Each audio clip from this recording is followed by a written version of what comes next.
Okay, last essential skill in this unit. We are basically, everything you've been working on is to get you to a point where you can solve rational equations. So, a rational equation is something that has rational functions, so a function with a variable in the denominator and an equal sign. That's what makes it an equation. And our job right now is to solve for x. So what does x equal, okay? So our goal is always to get a common denominator. So the first thing we should do is factor. Doesn't always need to be done. This one can't factor, but we need a common denominator. I find people when they're doing a question like this, they almost want to just like add one. You're not allowed to just add one to the top and the bottom.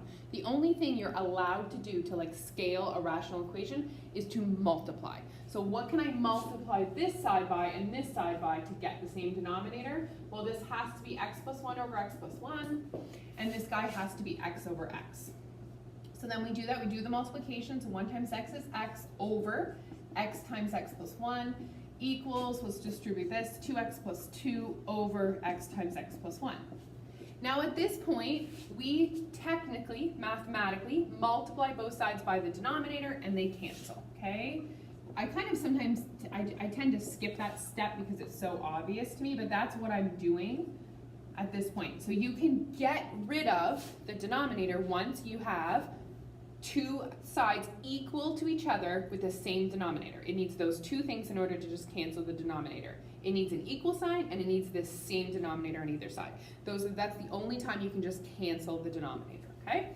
So then I'm just looking at the numerator, so x equals 2x plus 2, and I'm gonna rearrange for x, so I'm gonna bring this x on this side, so subtract 2x from both sides, minus x equals 2, so x equals negative 2.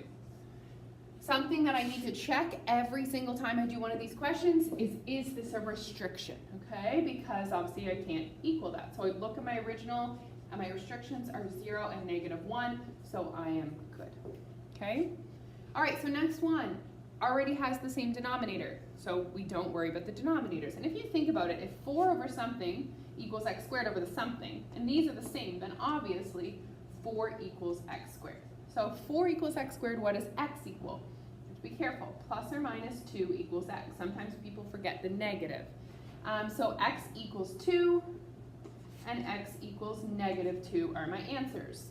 Have to check restrictions. I actually have a restriction at negative 2, so this is not an answer. We call that an extraneous solution. So it was something that we got as an answer that we did all the math correct. Mathematically, we didn't make a mistake, but it's still not an answer. So every single time you do these, you have to check to make sure that your answer is not a restriction. All right, let's look at these guys. So example 3. So I need a common denominator. That's the first thing. When a function does not have a denominator, the denominator is 1. So the common denominator is x. So I just need to multiply this by x over x, multiply this by x over x, do the multiplication, so I get x squared over x plus 2 over x equals 3x over x. So when you get to the point where you have two things equal to each other with the same denominator, we just worry about the numerators. So x squared plus 2 equals 3x. We end up with a quadratic. X squared minus 3x equals 0, plus 2 equals 0. I just subtracted 3x from both sides. Factor this. So two numbers that multiply to be positive 2 and add to be negative 3. So negative 2 and negative 1.